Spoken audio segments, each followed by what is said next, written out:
Creating a good video game means combining a good storyline and also creating a good game.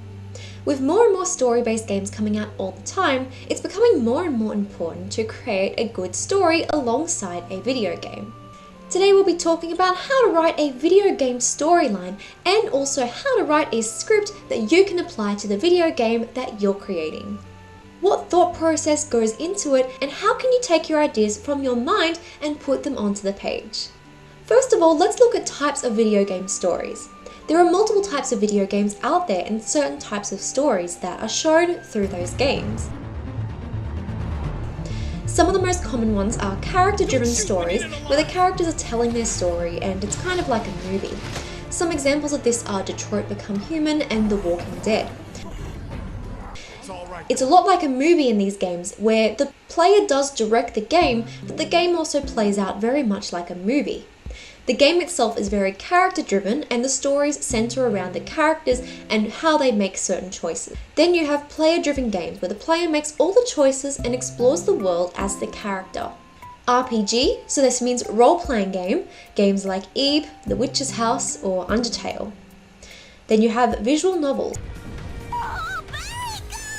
which is a story that follows a plot with either a single storyline or multiple choices leading to different endings. Then of course you have MMORPG games which may have a main quest or smaller quests like RuneScape or Skyrim. So next, let's talk a bit about how to outline the story for your video game. Outline the plot of your game so you know what the main plot is and what kind of storyline you're following.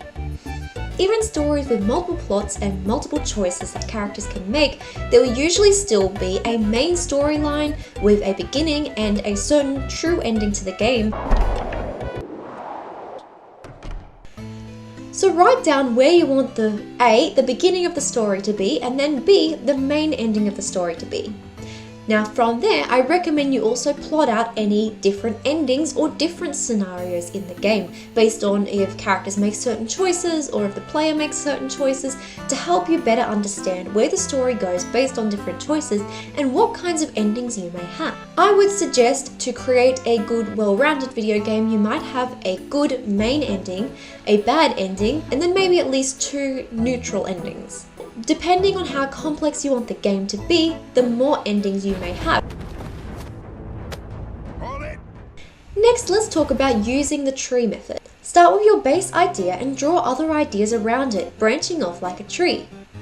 When a part of the story changes the route towards a different ending, you can switch to a different branch of the tree or this kind of diagram. This kind of method can help you to keep track of the different lines in the story. So basically, you can put a little bubble and say, character A makes this choice. If a character makes this choice, what happens? And then you can show the different routes, branching off from that, like the branches of a tree.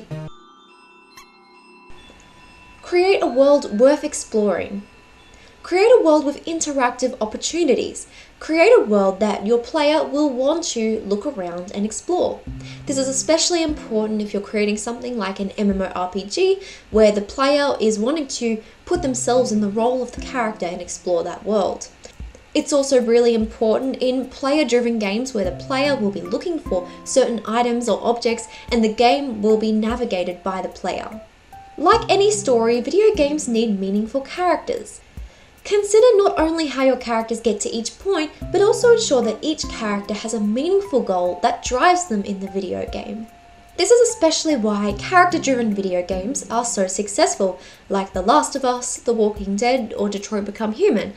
It's because the writers have taken the time to really develop these characters and help the audience get to know these characters.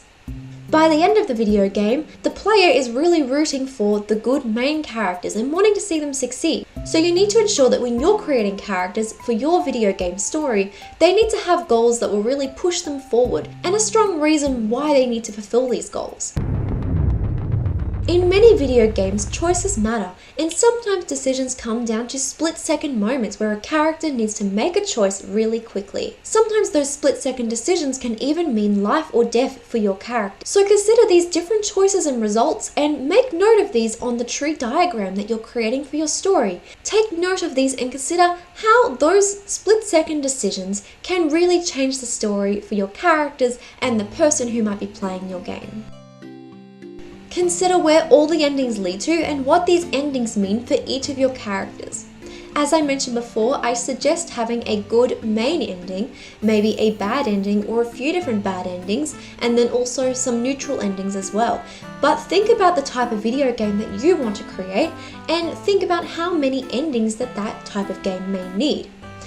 For example, if you were creating an MMORPG game, usually there might be a main ending to the game, but in most cases, usually the player directs the character and their journey, and they might fulfill little quests along the way or simply choose their own journey for that character to go on.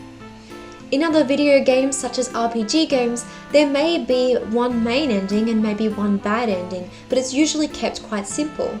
And remember that the more endings you create, the more complex your story may be. So keep that in mind as you're writing it and choose what works for the video game and story that you're creating. So now in the second part of today's video, let's talk about how to craft a script for a video game. Please keep in mind that there is no official method of writing a script for a video game, but today I'll be showing you a more professional technique for script writing, and you can apply this technique to creating a script for your video game as well. First of all, if you're not using a screenwriting software, you will need to format your word processing program. To format it to the right specifications, I recommend watching this short video by Ascension Stories. As he shows, set the font to Korea New and the font size to 12. Write down these lines with scene headings and characters in capitals. Then go to View and tick Ruler if it is not already enabled. Leave scene headings and action as is. Click on characters and move the hourglass on the ruler to the 2.5 inch mark on the left and then to 4 inches on the right. If you're using centimeters like me, move it to about 6.3 centimeters on the left and 10 centimeters on the right. For parentheticals, move the indent to 2 inches on the left and 4.5 inches on the right. For me, it's 5 centimeters on the left and 11.5 centimeters on the right. For dialogue, move the left indent to 1.5 inches and the right to the 5-inch mark. For me, it's 4 centimeters on the left and 13 centimeters on the right. You can save this document as a template for you to use in future screenwriting.